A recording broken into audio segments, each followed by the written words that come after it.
There's also helicopters and drones in the air, both of those equipped with infrared equipment, hoping to spot this man in the darkness. Now, it's important to note that the board did not respond to any of the comments that were made tonight by the public.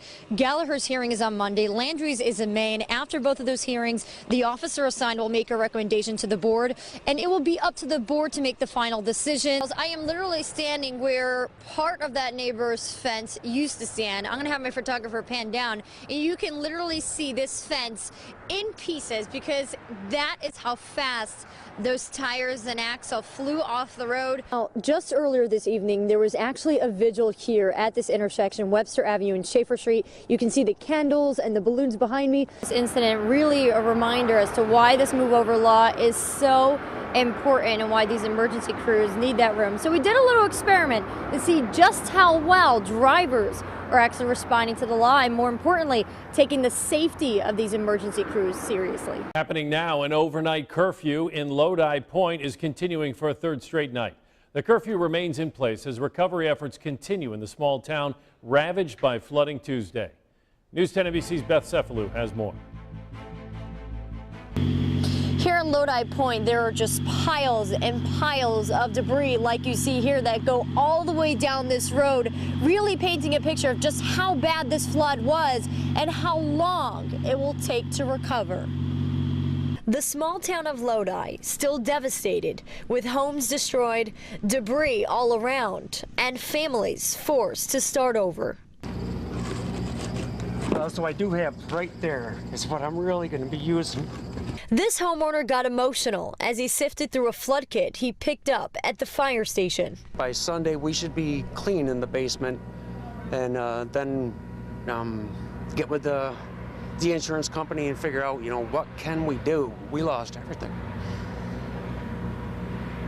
Piles of donations are pouring in, hoping to give families some relief. In addition to all the food and water, families are also being provided cleanup kits. They're being distributed by the Red Cross, the Salvation Army, and the Health Department, but all the kits nearly gone. This is all that remains. Among those donating, a mom of two and 911 dispatcher who was working the night of the floods. Probably been the toughest time of my job that up to this date, and it'll be a dispatcher for 4 years in October, and it'll be one I won't forget. You want to cry, but you have to move forward. As the community rebuilds, crews are working on repairs and recovery, removing massive amounts of debris from neighborhoods and the lake. It's an amazing amount. When water decides to move things, it can really move things in a hurry, and that's what we experienced here in the flash floods. As of Thursday, there are 20 condemned homes and homes without power.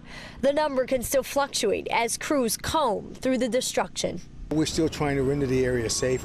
We're still trying to get our teams in here so that we can do a drill down and do a better assessment of the damage here. A community rebuilding day by day, slowly, together. A lot of hard work, a lot of grief.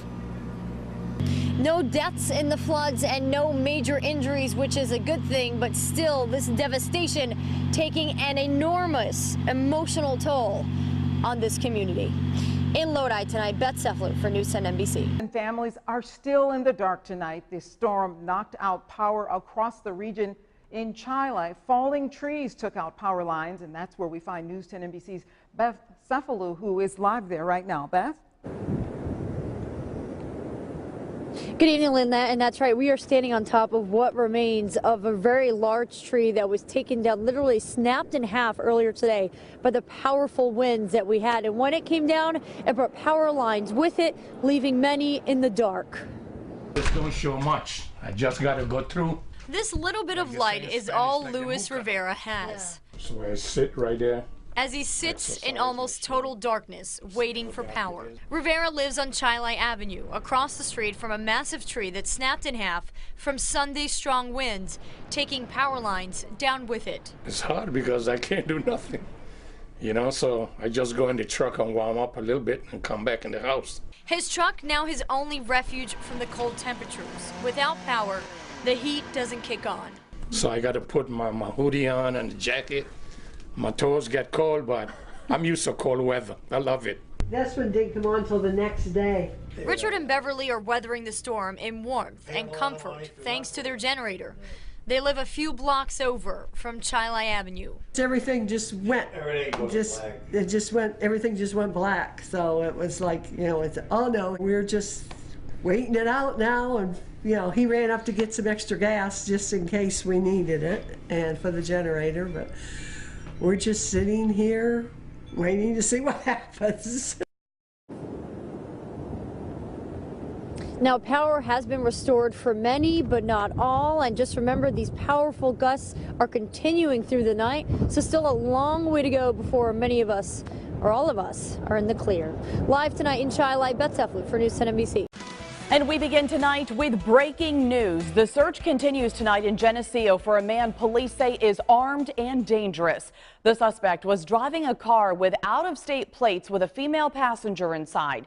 They were heading south on Route 63 when they were pulled over for a traffic stop. That's when police say the man pulled a gun on the officer, shots were fired, and then the suspect took off running. News 10 NBC's Beth Cefalu was live at the scene with the very latest. And Beth, any idea who this man is or where he might be hiding?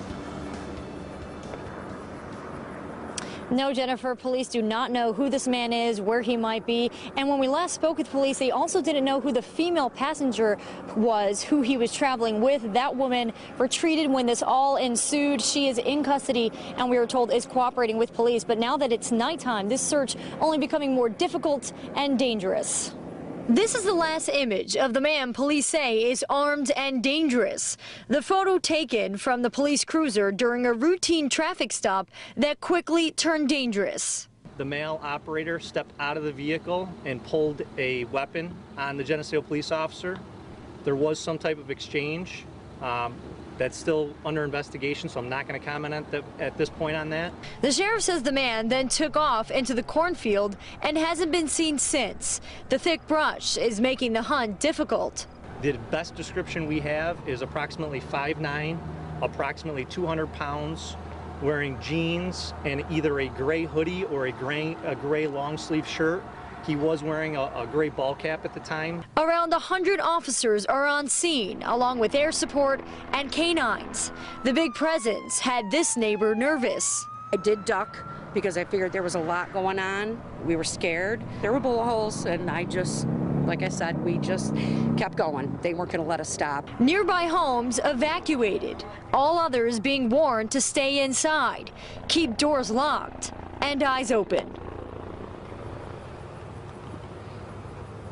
Now, we are on the intersection of Route 63 in Kylerville Road, and there are police spotted and staged all along Kylerville Road, about a mile and a half down. There's also helicopters and drones in the air, both of those equipped with infrared equipment, hoping to spot this man in the darkness. But police asking any families in the area who may have surveillance cameras on their properties to hand that over to them to aid them in this search. But again, keep your doors locked and your eyes peeled. If this man is not found, police do plan to have another press briefing sometime tonight, and we will have those details right here on News 10 NBC as they become available. For now, live in Geneseo tonight, Beth Cefalu for News 10 NBC. All right, Beth, thank you, and we hope everyone stays safe out there tonight. Again, take a good look at this photo. The man was last seen a gray hat, a gray long sleeve shirt and jeans. He's about 5'9" and 200 pounds. If you have seen him, you are asked to call 911.